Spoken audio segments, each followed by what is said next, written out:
Welcome to Shop Talk Live. Today, Tom, Mike, and myself knock out a bunch of questions to start the new year off right. We talk about our New Year's shop resolutions, and if I'm going to be honest, I've already accomplished mine. And I'm recording this on January 2nd, so that's got to be a record. I just want to remind everyone that Mike Pekovich's video workshop, episode 4 just went up. People are raving about it. It's an incredible project, and Mike is killing it. So if you have not signed up for an unlimited membership, I don't know what you're waiting for. This is as good as it gets. This is the time. Join Unlimited, and you're going to get access to one of the strongest video series that we've ever come out with. And if you're a fan of Mike, I think you are, since you're listening to this podcast. If you're a fan of Mike, this is Mike at his finest. So, quick word from our sponsor, and then we'll start the show. When you're in the middle of a long sanding session, inevitably, you're going to start to think, I wonder if this sanding disc is old and used up. And I found that the best time to switch to a new sanding disc is the moment you think about it. Every second after that is wasted time. Maverick Abrasives is a family-run manufacturer of all things abrasives, such as sanding belts and sanding discs. Their manufacturing facility is located in Anaheim, California, where knowledgeable experts are on call Monday through Friday to answer any sanding or finishing questions you have. Head on over to maverickabrasives.com and check out their wide assortment of sanding discs. They've got you covered with the best prices on the web, whether you use 5-hole, 8-hole, or Festool-hole pattern discs. To top it off, they have free shipping on orders of $200 or more. So join fellow Mavericks Ramon Valdez and Philip Morley and stock up at maverickabrasives.com today. Tom. Hi. How was your gift making this year? Did you get them all done? I'm saying this because it's after New Year's right now, remember? Yes, it's after New Year's. I got it all done. It was amazing.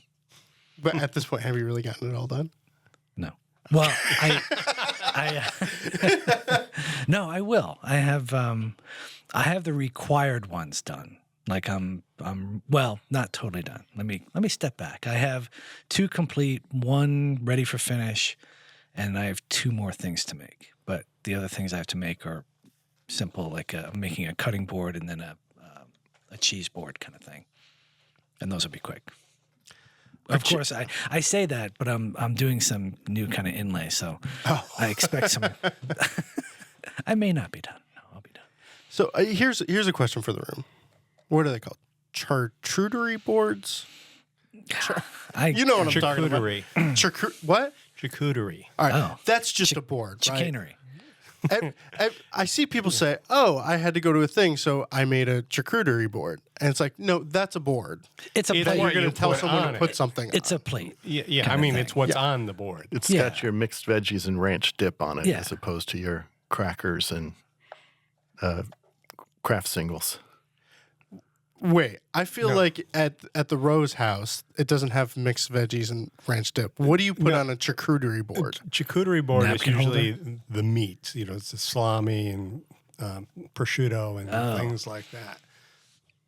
Okay. Well, I don't use those. I'm making trivets for the three of the Which projects is a smaller are trivets. board. Well, I'm making different sizes, and the first one I made was kind of on a whim, and now that I'm kind of analyzing trivets and their actual usefulness, I'm deciding that, I've been making these things a little bit too small. So now I'm starting to make them a little bit wider. Are you going down a trivet rabbit hole? No. These are just, these kinds of things are just ways to use up some shorts that I have in the shop, and a way for me to keep woodworking, without having to build a big project. It's kind of a tweener project to kind of keep me downstairs. But they're nice gifts. I mean, people seem to like them, and the only thing is I tell people that they're used for holding pots and things like that, or bowls at the table, and people become so precious about it, and I often see them just being used as kind of display things on a coffee table with a candle on it or whatever. They're afraid to kind of put it to use, but that's okay too. Yeah. My wife struggles with that. Like her. Oh, Yeah, I tell like I made a table for our back porch a few years ago, probably maybe 10 years ago even, and it has like no scratches on it because my wife keeps it totally covered all the time, and I made it out of maple, and I designed it with some beautiful curly tiger maple like in the center of the table to show it off. This beautiful figure, it's constantly covered up. I saw it that one time, and it was tablecloth. It's just like, I think I had to pick up the tablecloth to see the breadboards. It's meant to use. Yeah. It's meant to use. But I get it. It's like when you buy a car and you get the first ding. It's like, and then after that, it's all good. Right. Just gonna run through the woods with your car, or put the kids to work at the table coloring. Yeah, or with Hot Wheels. Man, not anymore. Scratching it all up. Now it's real cars. It's very sad. Tearing apart an engine on the shaker table. Hey, don't start. I came home last winter to my son and his friend with his car, all four doors open, the hood up, and I was like, what the heck are you guys doing? There were wires everywhere, and they're both engineers or engineer majors, and they were putting in a new car stereo. And, I'm glad that he does it, but it was freaking me out. Like, I wouldn't undertake that because I'm afraid of messing something up. I'm sure it's not that hard, but they were in. They had, like, the door panels were off, like, all the fuse boxes were taken apart. It was just like, you guys know where all this stuff goes, right? When it goes back together. But that's kind of what you encounter when you have older kids. I did that as a teenager with my buddy's car, and he didn't have a good place to put the speakers, so we put speaker boxes on the back deck. Yeah. And in the garage, we're like, wow, sounds great. Yeah, let's go for a ride. And the moment he hit the brakes, the speakers go flying and hit us in the back of the head. That's no joke. I had a car, my first car that I bought in high school, had a great stereo because it had those box speakers, and the guy had kind of taped them down, in the back on the, I don't know what that space is called behind the back seat, but I got into a car accident and those speakers flew forward so hard I got concussed. One hit me right in the back of the head. It's all coming together now. Yeah, and the funny thing is I was listening to Bob Seger, and as my car was spinning from the impact, Bob Seger was just going rrr, rrr, rrr. And it's funny how I remember these things. Everything was moving in slow motion. It was really weird. Anyway. Speakers hit you like a silver bullet. Yes. Against the wind, baby. Wow. I don't Heard know the enough thunder. Seeger. Waited on the lightning. Felt the thunder. In every way. All right. So we decided to do a little house cleaning. It's time for a quick fire lightning round. I gave you two the questions this morning, about half an hour ago. Well, this is going to be really quick because I have no answers. No, I'm kidding. All right, so let's just get down to it. Question number 1 is from Bobby. I've been listening to the podcast for a while I woodwork, and Bob and Mike got on the subject of sanding blocks. I've seen other woodworkers use sanding blocks as well, and I have been thinking about the downside of orbital sanders, mostly the pigtail swirls that show up. Do you only use sanding blocks to sand? Meaning, do you only sand with sanding blocks as opposed to random orbit sanders? Okay. Or do you recommend using sanding blocks for higher grits only? I have an orbital sander now, and I want better results than I'm getting. You forgot the last line. I think what Bob I love the podcast. Ben, woohoo. No. What Bob and I were advice. talking about where you actually adhere sandpaper to an MDF block. Yeah. So we were talking about sanding blocks. That's really good for kind of truing joinery and chamfers and Flushing of veneers and things like that. And then in terms of like the cork line sanding block where you wrap sandpaper around it, I think that's probably what Bobby is referring to. Random orbit sanders are great. The rule of thumb is to sand up, don't skip any grits. Generally sand up to 220 with a random orbit sander if I'm doing a big tabletop or something. And then just whatever grit you end up with, start hand sanding at that same grit. and then go on up as high as you want to go up. I'll go up anywhere from 400 to 600, depending on the wood I'm working with. So yeah, the pigtail swirls, it's your technique for random orbit sanding. Let the weight of the sander do the job. Don't Keep be it moving. pressing down on it. And also, it's aggravatingly frustrating, but go super slow. It should take you about 10 seconds per foot. Yeah, Yeah. that math's well. Yeah, so everybody put your hand up like you got a random orbit sander and move it and count to 10 to go 12 inches. It's like, are you kidding me? Yes, I'm not kidding you. That's how you let the sander do its job, because it has to make its complete rotation, do its thing it wants to do without the weight bogging down the random orbit motion and getting those heavy scratches. Yeah, those random orbits are designed using the progressive grits not to leave those, a lot of those swirls. And they do a pretty good job. Yeah, I use it.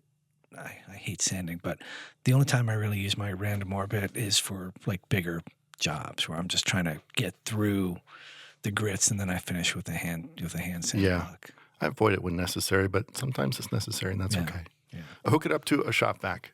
Yeah. Always. That too. It cuts much more aggressively. Your sandpaper lasts longer, and it actually does a really good job of collecting 90% plus of the dust it throws out. So win-win-win. But the technique, like Mike describes, is perfect. But it does, sometimes it wants to run on you. So it's not as easy. Yes. It is sometimes the motion itself makes you want to move it in whatever direction it wants to go.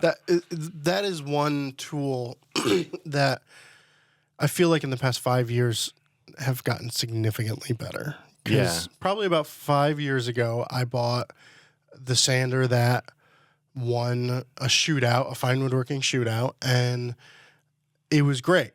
And then we recently did one, maybe a year ago, Barry did one. Oh, that poor guy having to sand for days and days and days. That's why we need new editors every now and then. He loved it. And I bought one from the review. Yeah. And that it didn't win because somebody else bought that one.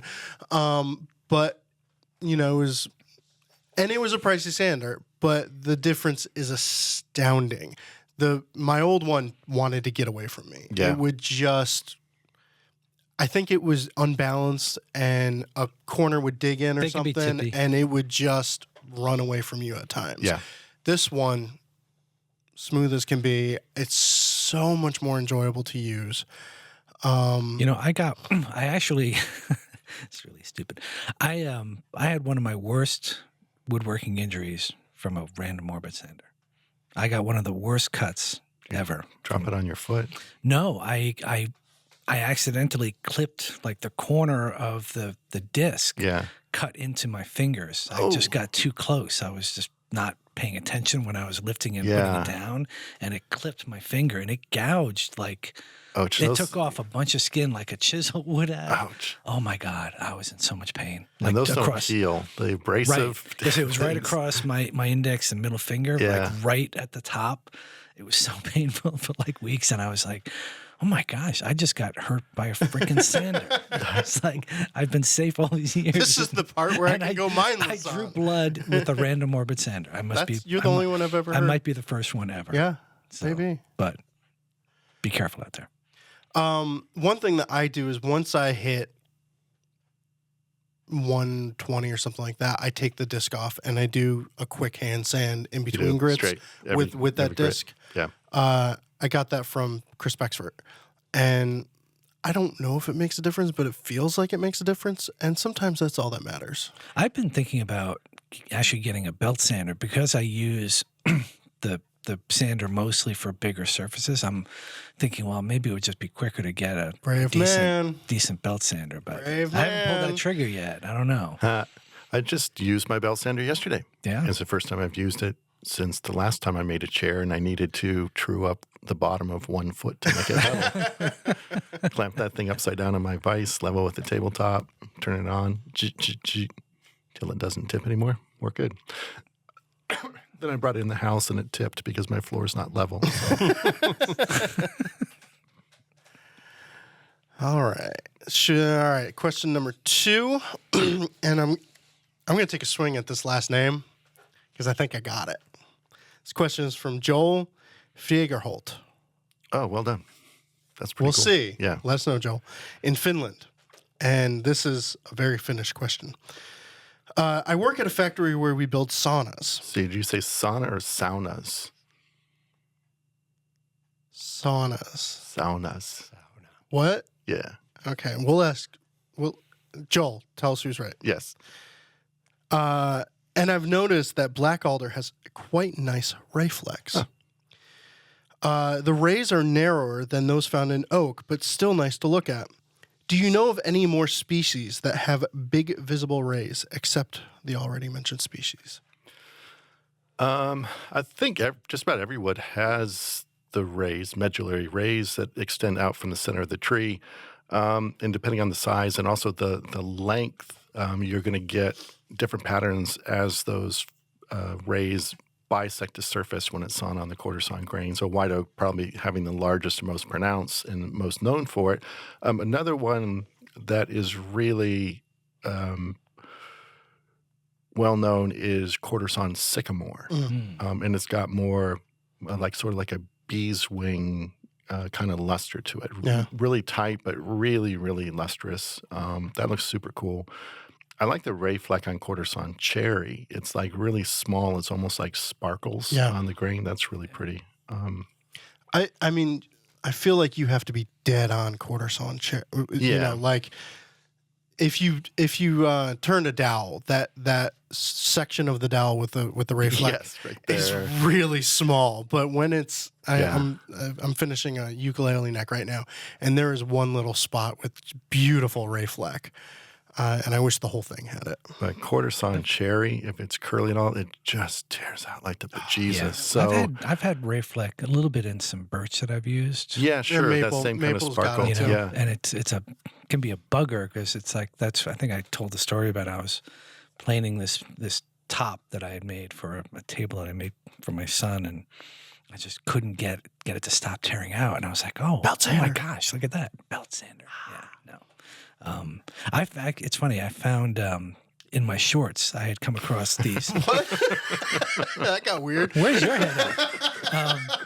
In my short wood pile, I came across some white oak, basically like 1 inch by 3 inch, about 3 feet long.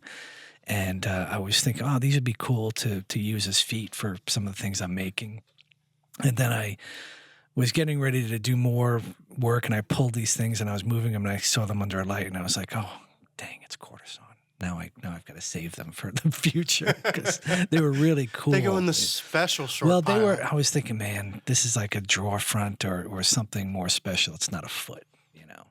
I'm not going to cut this down to 1 inch and bury it under a trivet. Right. So, Speaking of shorts, I tried to organize my wood stash last night. My least favorite length of wood right now is like 30 inches. Because you can't do anything with it. Cut it in half and burn it. I can't, I'm not there yet. Okay. I have stacks and stacks of, like, what are you going to do with that? Like ash, 8-quarter ash, 30 inches long. How wide? trivet. You're not wrong. Yeah. 5 inches. You can make boxes out of that. That's a nice board. Resaw that bad boy. Nice little I look at it, I go, box. I'm never going to use Crosscut that. sled fences. Yeah. Yeah. That eventually turned into ukulele necks. Toothbrushes. You know, it's like the most unusable size for me, but I end up keeping them far longer than I should. It's like 8-quarter cutoff. So you have a board which is, it could be like 10 or 12 inch wide, 8-quarter board, but the cutoff is like 12 or 14 inches, where it's like, I could get that across a joiner, like just long enough to get across a joiner. And it's so wide and thick that it's like, well, I can't get rid of this because that's a gonna good be chunk used. of money per board foot. And then I just split them with a little hatchet and burn them, and they burn really well. Yeah. So question about Joel's question. Are open grain woods more likely to have the ray flex, or prominent ray flex? I don't think so. I mean, ash is super open grain. I don't see it there. I don't see them in walnut, which is That's pretty what I open was grain. thinking, Mahogany, I don't see them at all. Okay. So I don't. It's not the pore structure as much as the ray structure. All right. Yep. English sycamore. That's the good one. Hello, Governor. Question number 3 from Joe. Mike, you've covered this before. However, would you explain your process for fuming white oak, and if this process will get me closer to the color of English brown oak without imparting any dyes or stains? I'm building one of your cabinets from your book, and I'd like the drawer front to take on that dark brown appearance. And what I'm afraid of is if I use dye or stain, when I go to plane the sides to fit the drawer opening, I may lose some of that color on the end grain of the pin board. So I thought ammonia fuming might be the ticket. And just for clarification, I tried to find some brown oak and struck out. Well, the bad news is I don't think fuming actually gets you super close to English brown oak. The good news is no one knows what it looks like anyway. And it's like the saying is that stickly fumed oak in order to mimic English brown oak. So we all say, well, I'm fuming to mimic English brown oak. Don't ever get a piece of English brown oak because it's the most beautiful wood you've ever worked with. Super hard to find and expensive, and it will curse you the rest of your life. So, yes, fuming gets you exactly like English brown oak. I was like, Happy New Year. My process, I use 10% janitorial strength ammonia. Get it from Ace Hardware. It's not super, super nasty like the blueprint strength stuff, which is 28%, but it does much, much better job, faster job than the household ammonia, which is 3%. I make a really crude tent. So I have a stash of 1x2 pine. I screw together a little frame slightly bigger than the project I'm fuming, just with drywall screws, drape plastic over it, just a plastic drop cloth over it. All the frame is doing is keeping the plastic from coming in direct contact with the piece of furniture itself to make sure the ammonia gets there. Get a couple deli containers, put about a ½ inch of ammonia in each one, slide it underneath, put a bunch of sample blocks in there, maybe 2 by 4 inch little blocks, pull them out every 2 hours, put a coat of shellac on them to see what the color you're looking like. And when you get to the color you want, just cover up the ammonia, pull off the sheet, air out the shop for a few minutes, and you're good to go. From there, it's kind of a green-gray cast, so mix up some either amber or I prefer garnet shellac from Flakes. Wipe that on. It's going to warm up the finish quite a bit. I'll normally continue with shellac or wiping varnish and then finish up with a dark wax. I prefer the Brie wax. I think it's called dark antique brown or something like that. I thought it was brow wax. It's brow wax. Bry wax. Bro wax. That's totally different. So it's BRI. It smells like body spray. BRIWAX. It's really smelly because it's got like a toluene-based solvent in it. It'll give you a headache, and it gives you a really hard shine, which is nice, but it's difficult to keep it from streaking on large surfaces. But it's the darkest colored wax I find, and I like it for fumed pieces. Be careful if you're fuming to a lighter color, that wax, it might be too contrasty once it gets in the pores and not look good. So I might go with like a lighter brown wax if I'm not fuming super, super dark. So here's a process question for Joe. Not for Joe. For Joe. And that might help Joe. Yeah. If you were fuming a piece of oak for a drawer front and the secondary woods were all pine or maple or whatever, Yeah. you would fit the drawer and then fume it, right? Because there's I was just about to ask that question. there's no tannins to darken, or there's not as many tannins to darken in the secondary woods. Yeah. So he doesn't need to necessarily worry about planing the fumed oak. Yeah, I think you're good either way. You're right. So something without any tannins is not going to be affected by the ammonia. That's cool. The other thing is the ammonia really permeates the surface. So you can sand or scrape, maybe even take some plane shavings off of a piece that's been fumed. For instance, if you're just planing down the end grain, chances are you're not going to cut through that fumed area. Especially the end grain, wouldn't you think? I would think so too. Right. It's going to absorb the most. So either way, just make your drawer, glue it up, flush it down, get it fit, and stick the whole thing in there. That's fine. Like for a drawer, would the ammonia, I've never fumed, would the ammonia smell linger inside a drawer if you were to do what Ben described? No, it dissipates super quick. It goes away. Yeah. Yep. That's a good question, though. Thank you. But it does kind of permeate the wood for a short while. So if you like bring it up and like smell it, it smells good. Like, ammonia. Wake up. Yeah. It's like playing football again. What? The ammonia tablets, the snap. When you get whacked, brings it right out. Is that what those are? Yeah. There you go. They smell like ammonia. That's kind of why it makes you go, woohoo. So here's the thing I just found out. I'd been doing some sample boards because I want to know if I pre-finish with shellac a piece, not like heavy, but like wash coat and then sand it down, which I like to do before assembly. Is that going to inhibit the ammonia from darkening the wood?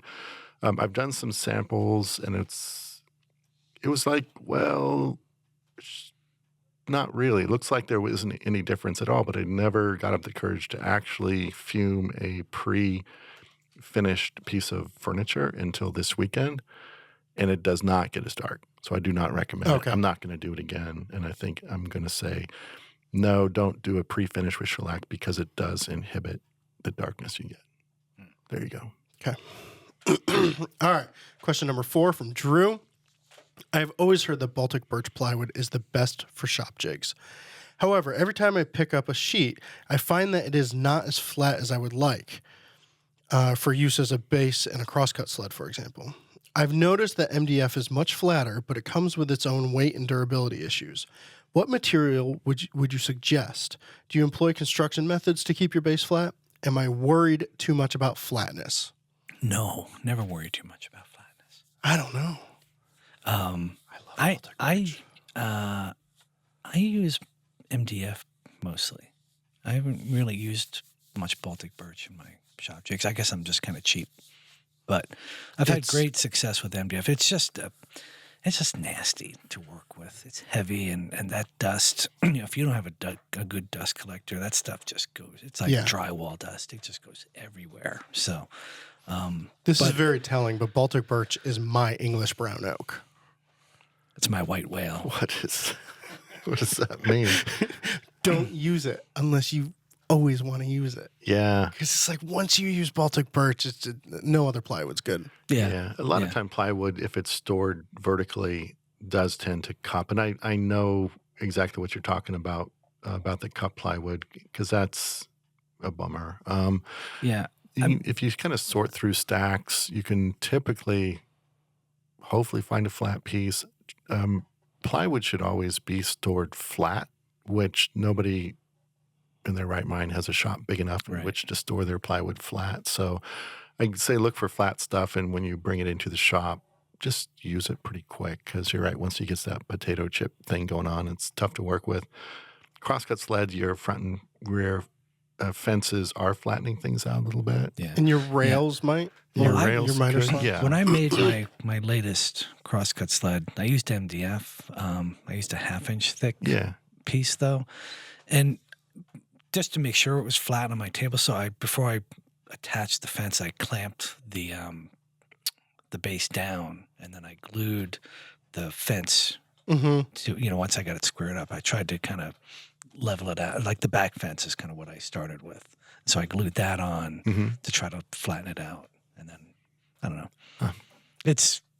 I don't know if I did anything, but it seemed to, it was just a little bit, it was just a little bit off on the back edge. So and then the front, I just kind of, went through the process of putting one on the square, getting the fence square.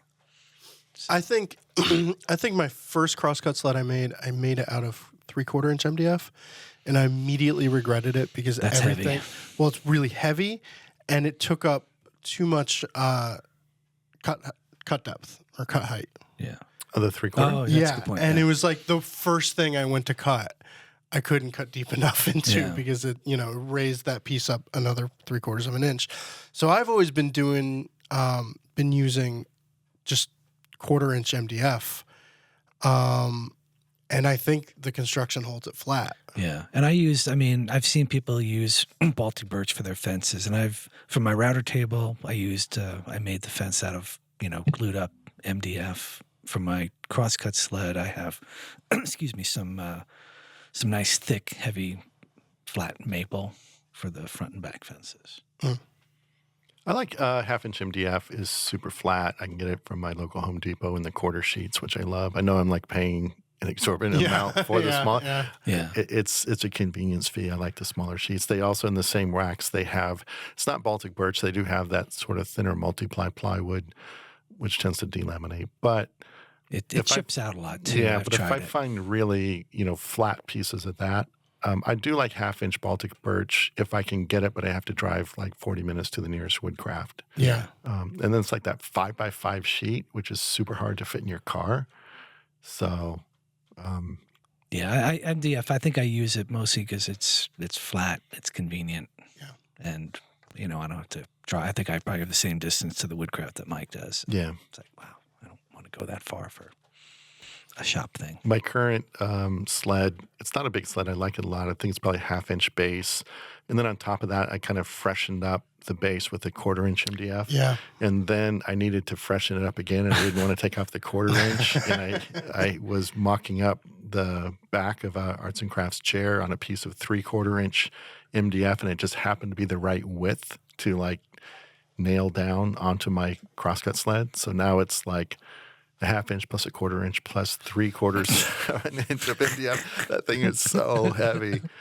And you're right. I can All of a only sudden, SawStop's going to come out with a 12-inch table saw. Mike's going to upgrade just so that he doesn't have to pull any layers off his crosscut so sled. I can only raise my blade like for 1/4-inch high cuts.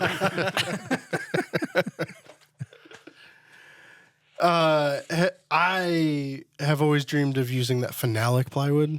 Yeah. Yeah, I've never used that stuff. It's absurdly expensive, but it looks really cool. Yeah. Super, super hard, super slippery, super flat. Yeah. All right, let's move on to the New Year's traditional shop resolutions. And Tom hates resolutions. And just as a reminder, Anissa copped to this on the last episode. Her shop resolution last year was to draw every day. Yeah. And she has not drawn once since then. Really? Mine was to finish working on my shop and start woodworking and start working in my shop. And I have done that like crazy. I am stupidly successful. What about you, Mike? Yours was to learn a new skill this year. I tried carving. It was really hard, so I haven't done it. So This is hard. Yeah. Al Breed makes this look really easy. Yes. All right. So this year, who wants to go first? I'll go first. Yes. Drawers. I need drawers in my shop. Oh, there's something to do with your shorts. Yeah. I when trying to organize my shop, I don't have any drawers. And so I wind up using wall space for tools that aren't worth putting on the wall, or for, like sandpaper storage, and just everything is out. Yeah. And it's cluttering things up too much. And I just wish that there's certain like files. I have files within arm's reach that I reach for once every 6 months. There's one file I reach for all the time, but the other ones, they need to go in a drawer. Yeah. And I pull them out when I need them. Or I want a drawer that you open up, a deep drawer for spray cans of spray paint or whatever. I need drawers. Just don't keep cans of shellac around. Exploding cans of shellac. They explode. Only to you. Twice. Yes. Twice. You have issues. That's my resolution. That's cool. That's doable. That's Yeah. like a weekend and a couple sheets of plywood, and you're good. I know exactly where they're going to go. Cool. That's probably the next thing I do. Tom? Mike? Mike, Tom, Tom. somebody. I don't like, I have enough deadlines in my life, so I don't like to make resolutions that are voluntary. But the one thing I've discovered recently, and it's sort of a melancholy thought as my kids get older, I'm finding more time in the shop lately.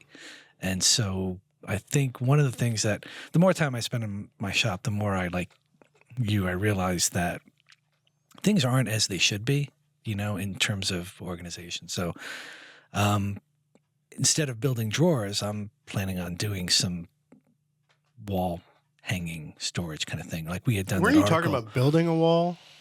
Yeah, that's not going to happen this year. Okay. I don't have that. That's a bigger issue because when I do that, then I want to do some double doors close to the exit toward the back of my house. Okay, so it's a domino. Yeah, and I want to rewire. That's when I'll spend the money to add some circuits to my panel and put some more power in my area. That's like more of probably a 3 or 4 day job to do all that. But just these things I'm just going to attach to my concrete wall and build. I can't remember the guy's name. It was in the Tools and Shops issue last year where he did the wall panel of like tool holders. Stevens? Stevens, yes.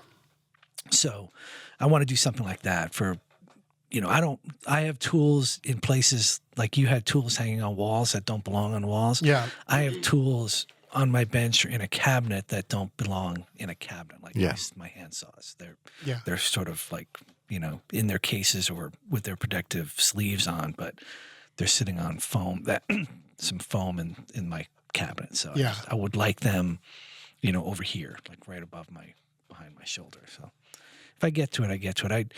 I always defer to building like fun things as opposed to shop things. I'm always like, yeah, I could do that, but wouldn't it be more fun to take this, kind of spalted maple block that I have and make a bandsaw box? Yeah. Yes, that would be more fun.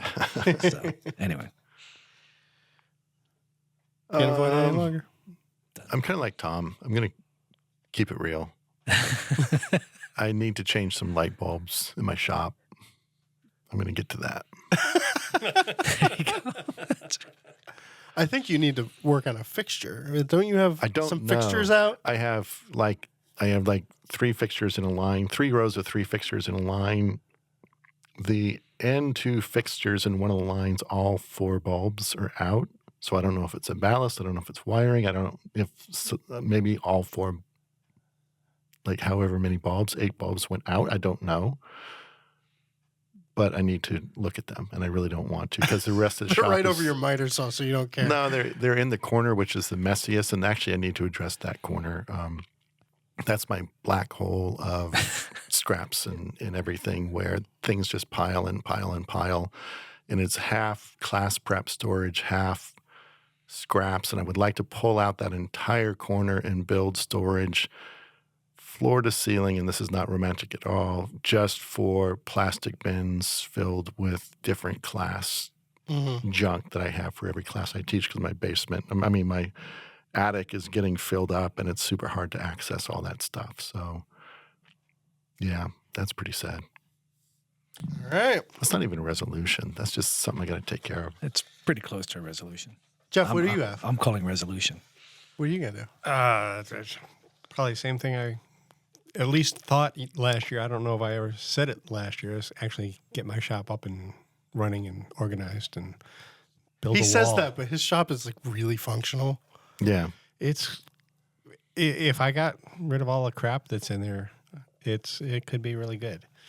And I do want to build a wall and put in a sub panel, and I've got most of the stuff. I just don't have the time. It's time. I mean, to me, like I said, now that my kids are older, I have more time. But before that, any time I had in the shop, the last thing I really wanted to do was either work on cleaning it or, doing some sort of maintenance on it. I would just rather be cutting wood or planing wood. Yeah. Just, I don't know. Anyway. You're kind of making me sad because I was thinking like, oh, when my kid's older, I'll have more time in the shop. And then you realize, wait, you'll have more time in your shop because you won't spend time with your kids. It's very sad.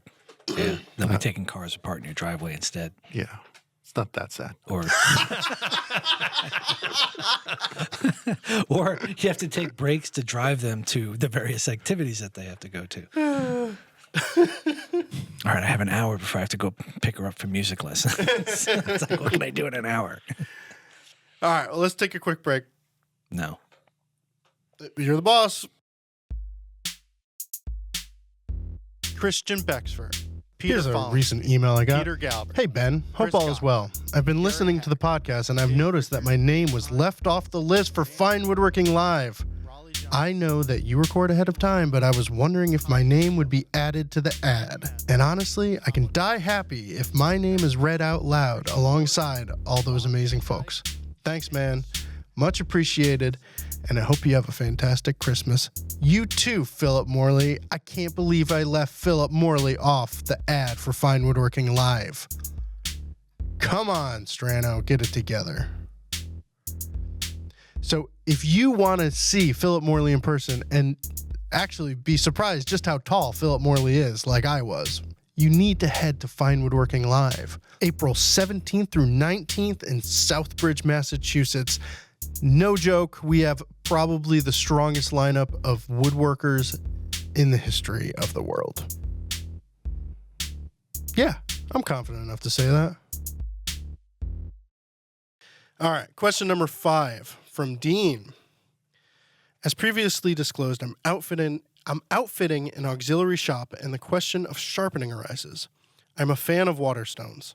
I have a lab sink in my south shop, and I'm accustomed to flattening water stones with a diamond lapping plate under running water.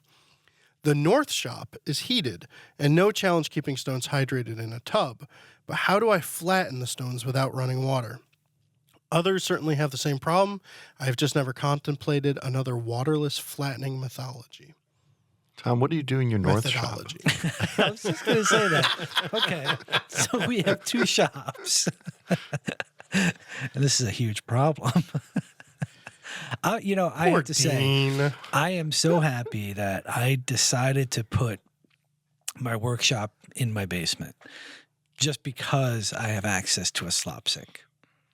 And it is, you don't think you'll be using it a whole lot in the shop, but, for this task for sure, but also just for, filling up the Waterstone tub, getting some water for, raising grain, things like that, or just rinsing off stuff from a glue up. It's I don't want to say it's magical, but it's pretty darn good. Running water is magic. It really is. To the pilgrims. But I just think it's funny that we have a north and a south shop, and I'm having a hard time getting beyond that. I don't have running water in my shop. I do have one of those really big kind of mister bottles with the sort of the pump on the top that you can pressurize the spray bottle with. Yeah. Mister. I thought it was like Mr. Bottle. No. I was like, is this like Mr. Coffee, but Mr. Bottle? It's a big giant spray bottle with a little pump on top. That holds a lot of water. It gets a little messy. There's some algae happening at the bottom of it. But that works pretty well. For what I was going to suggest to Dean for the North Shop, there's no reason that you necessarily have to have clean water when you're flattening the stone. So I would just do it in a bucket. Yeah, right? or just get like a little shallow Rubbermaid rectangular little tub thing. Do that. I have one of those. I think it's from Norton. It looks like a fishing tackle box, and there's like a water well, and your 3 water stones clamped to this triangular cross section thing. I do all my flattening over there. It's a pretty self-contained mess, but I also have that little Rubbermaid. Just do it in there. It's no big deal. We get these workshop tips quite frequently, and I remember one when I was editing that department where a guy didn't have water in his shop, but he rigged up some sort of gravity-fed system where he had a container up on a shelf, and he had a hose with a little lever or a stop on it, so he could turn the water on and off as he needed. It was kind of cool. I just don't remember what issue it was. Yeah. I'll try and find it. I had always wanted to in my shop make just get like a little aquarium pump and make a little sink area above a bucket that recirculates bucket water. Huh. And then I realized, well, it's probably going to freeze. And then I ditched the water stones because of that whole mess. Right. But that's an option. Tim Rousseau has just a little tub with a valve, I think, with a rubber hose that drains into a Rubbermaid, right? Yeah, something like that. Yeah. Yeah. Biggest challenge for me is not the water for the flattening. It's just how do I clean my hands? So I'm always buying those. But that's what I mean. It's nice to have just Yeah. You gotta find like the industrial heavy wipes from the auto parts place. I have those Well, around. that's a good idea to keep in your shop. And I use latex gloves a lot for not just for finishing, but for sharpening or cleaning or anything like that. That helps. Yeah, I should start using those for sharpening. I keep cutting. I was just telling Ben the other day that every time I sharpen, the next day or later that day, I discover all these like paper cuts on my fingertips. It's like, what am I doing that I'm getting all these dang paper cuts? I wonder if it's from holding the honing gun, I think it's probably from me being, stupid and constantly touching the edge. Or like I said, I think I probably on my chisels in particular, I don't think I've relieved the corners enough. So I think I'm just kind of getting cut on that, but I don't know. Yeah, the PMB 11 chisels are notorious for having super sharp edges. Yeah. Japanese chisels tend to have super sharp edges too. Yeah, but anyway. All right, question number 6 is from Matt in Australia. I see many people pushing their resawn piece toward the fence beyond the blade. Surely this closes the kerf and pinches the blade. Is this a problem? I try not to do this, but at times it would be useful to provide some sideways pressure toward the fence to keep it in line. It's not a big deal. I know what you're talking about. There's no way of avoiding it, right? Yeah, just do it. It's okay. And if you have a but if you have a splitter, that should help. That's a on a little bit bandsaw. too. On a bandsaw? Oh, I'm sorry. Why am I? I'm sorry. Fancy bandsaw. I read this as table saw. I just put my reading glasses on. All apologies. No, Well, that's because it's Ben cut out the perfectly part fine. about bandsaw. Yeah, yeah, he did. Didn't Maybe he? I did. Ben. No. Yeah. Okay. Because I was going to say, boy, this is a problem if it's a table saw, Yeah. but bandsaw, no, not a problem. Yeah, and if you think about it, the blade is fairly narrow, even if it's a 1/2-inch wide blade. Sort of the set of the teeth is creating a curve a bit wider than the thickness of the blade itself, and kind of over 1/2 inch. If you're sort of closing up the kerf on the back end, it's not really pinching the body of the blade all that much, just because the kerf is wider. Yeah, and there's not going to be any kickback. Yeah, and sometimes you just have to do it. It's okay. I know, and I do a lot of ripping of long boards, in particular on my bandsaw these days. Yeah. And sometimes you have to do it that way because you don't have with a table saw, you've got a lot more room in front of the blade to register the workpiece against the fence. With the bandsaw, it's just that distance is shorter, and so it's easy for a long piece in particular, it's easier for it to kind of go offline. So Right. I do kind of reach around and keep it tight. Yeah. I also, when I'm resawing, I use a featherboard a lot, and the featherboard extends past the blade. It's just by default, but it's the best results that I've gotten is using this featherboard to push the stock up against the fence. And question number 7 is, 7. I know, flying. From Jesse. I'm new to woodworking and slowly outfitting my small shop. I'm limited on space, but I'd like to get a joiner to reap the economic advantages of rough sawn lumber. Are 6-inch benchtop jointers worth the money? Should I be worried about the aluminum fence that most have? Is there a table length concern? Am I better off buying a used floor standing joiner with a mobile base and sacrificing space? I would go with the latter myself. Me too. I just think a benchtop, it'll do in a pinch, but it's not a long-term solution. So that money is just sort of it's a wasted spend, I think. And then you have to, if he's worried about floor space, anyway. I mean, you're going to have a workstation for even the benchtop thing. So either you're going to be moving it off your workbench, or you're going to have a dedicated spot for it anyway. I would just go with the floor standing. I have two concerns with bench tops: is moving them around.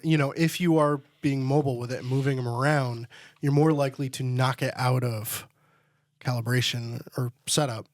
But the other thing is it depends on the size work that you're doing. If you're like, at times I think I might be able to live with a benchtop joiner now if I had to. A 6-inch benchtop joiner, because most of what I'm doing on a joiner is small things. But if you're trying to make furniture, I think that's a good point. I think a floor standing 6-inch joiner, a used Delta or whatever. Yeah, I've got a nice 6-inch Grizzly, and I got it tuned up. That's one of the things. Wow, maybe I did do a resolution last year. Tuned your joiner? I got my jointer tuned up, so I eliminated all the snipe out of it.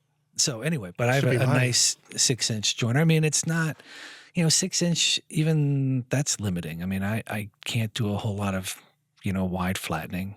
I have to come up with different ways to do it with my planer, or, I've got a flattening sled for my planer. So, but I would go big. That's what I would recommend, because you can get a decent 6-inch jointer for, probably twice as much as you pay for a brand new benchtop. You could probably get a used one for. Yeah, because everybody who has a 6-inch joiner wants to sell it an 8-inch. They want to get an 8, right? Yeah. So, well, that's the other thing I was going to say. I mean, if you're no, we can't. It's cliche at this point. What? We can't say just get an 8-inch. No. I was going to say if you're depending on your time. I mean, one of the things that you could just start saving up and keep looking for an 8-inch used joiner, because because floor space. But they're probably harder to find because everyone wants those. Yeah, and your beds are getting longer. If you have a small shop. I mean, my 8-inch joiner takes up a whole wall, really. Yeah. If you think about having to infeed and outfeed the wood across it, I can't. There's a whole wall where I can't have something stick out more than 8 inches, Yes. It could serve as a storage shelf. It's that right now. Yeah. I just saw a friend of mine just kind of picked up some tools from a guy who was closing up his shop. And one of the tools was a older, not like vintage, but older, maybe 80s 6-inch Delta jointer. And it was super beefy. Yeah. It's like, that's a real machine. My only concern about benchtop machines is that the joiner is not complex, but it needs to do its job really well. And I think it needs to be pretty solid.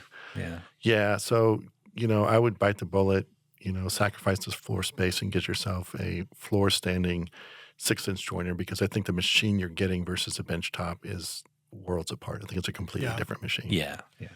I mean, I bought that joiner. Well, I bought it off of Dylan, who bought it off of you, who never picked it up from your house. But that 50s Delta that my brother now has. But that's that a thing, beast. Yeah, that thing's a beast. It's cast iron. And you can run, it's set up and working beautifully now.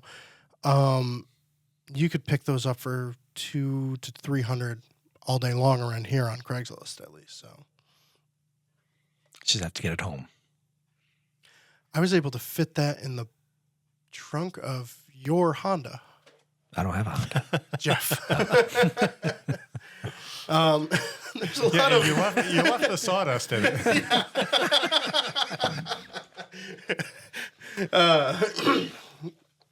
All right, question number 8. I didn't think we were going to get this far. Long-time listener, third-time questioner. It's okay. Nobody else has gotten this far. Throw it back in the shop, making stuff out of their shorts. This is from Kramer. I'm thinking about getting a good track saw, either the Festool or the Makita, per the article in Fine Woodworking 255. To do, among many other things, 45-degree miters in 3/4-inch or 1-inch Baltic birch plywood for an open front cabinet. Being as careful as possible with the setup and cut, could I expect this joint to come together cleanly? From all the reviews, it sounds like these saws are great and cut 90 degrees perfectly. But how are they at creating mating 45s? I could take a trip and do this on a good table saw, but I would like to be able to do it in my own shop. Hashtag new tool excuses. Should be followed by hashtag Pekovich. Hashtag good luck. Ben, you have a track saw. I do. You ever do 45s? I have. Is that a thing? Yeah. Okay. Yeah.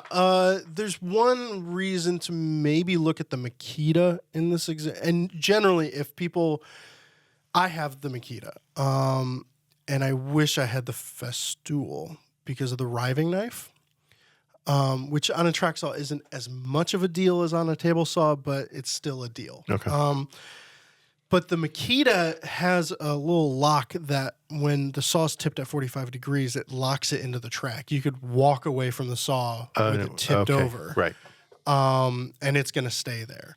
One thing that I would definitely do is, let's see, he's 18 inches deep, so it's not that long of a cut. Mm-hmm. So there's not going to be much flex in the track.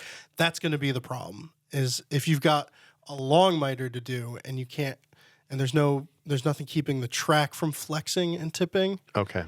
That's where your inaccuracy is going to be. So he's only doing an 18-inch deep cut. Yeah. I wouldn't worry about it. Clamp it down.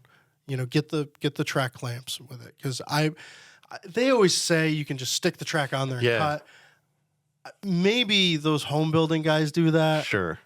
But we all know the kind of work they're doing. Yeah, they don't even right? wash their hands. Yeah, so. I mean, Yeah. whatever. So I clamp every cut down. Yeah. Like a legit. Or you can just person. cut 90 degrees and put a face frame on it.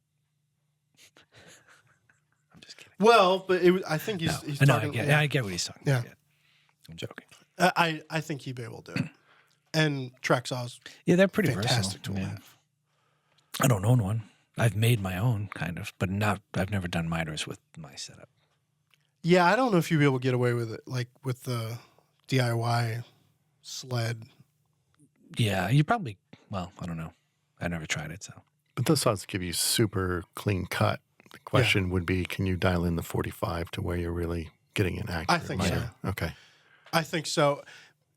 You might not wind up with a 90-degree corner from 245s. You might wind up with a 90.1 degree corner. As long as I can get A little all bit four of- sides yeah. together. And with a square case. Which I think you would be able to do. Okay. Yeah. Because doing miters on sheet goods on the table saw, that's no walk in the park either. Oh, No. That's tough. Yeah, when last time I was on, we talked about miters, and like they're not easy. I No. would do almost anything to not cut a miter. I really would. I wonder if that's where sliding table saw comes in. I would have. that's a little bit of a escalation right there. Track saw slider. Yes. Maybe you should just get $10,000 slider. Felder makes a nice one. Yeah. Can you tilt the blade on a European saw? Yeah, I'm pretty sure. I don't know. I don't know if that would mess up the Let's alignment ask, of the blade with the slider or anything. Oh, that's good. How do That's we a not good know point. this? You have I to don't ask know. Tom It's just- McLaughlin. yeah, that's probably super. This is stupid really question. embarrassing. Well, Wow. I don't own a European saw. Mark. Who are you talking to? Let's do one more. Right, Jeff? Sure. I think for my New Year's resolution, I'm going metric. Whoa. Oh. No, you're not. You're such a liar. I break all my resolutions anyway. Well, that one's done. It is hilarious to me how upset people get about somebody talking about metric. No matter which side of the fence you fall on, you hate the other side. Yeah, I'm not going to go there. It's incredible because like Vic Teslin did a blog defending metric. Guy Dunlop did a blog talking about going metric. Then I talked about going metric. And the comments, and Barry laughs at me anytime I post something. He goes, "Oh, there you go. I don't know. I mean, this is Starting like the fight again." if you grow up inches, that's cool. That's what you know. If you grow up metric, that's fine. That's what you know. I have no problem with either one of those things. It's the people who are crossing over. Like when you say, I go in metric, it's like, no, you cannot. they're lines on a roller. Keep both hands on the wheel. They are just that it makes no difference to me whether you're metric. And the thing that makes me upset about it, but is that people are offended by other people using, like, there's going to be YouTube comments now from Europeans who will just go nuts about how stupid Americans are for using imperial measurements. Yeah. And it's just, why are you so offended by the way that I measure a board? I don't know. What does it matter? Remember the Bob rule? Can't we all just get along? What's the Bob rule? Like Bob, a guy named Bob, he invented his own measuring system. And you can get a Bob ruler, Bob tape measures, and it just measures in Bob. So I think I'm going Bob. That'd be awesome. It's a plum job. You got more? I can weave another one. I didn't get that one. Bob and That Weave. wasn't one. Oh, God. They come in Frightens me threes. that I Come on, do you want to go deep? You want to get nuts? Let's get nuts. Come on. All right. One more. One more from Aaron. The past few weeks, I've been working on a walnut crib.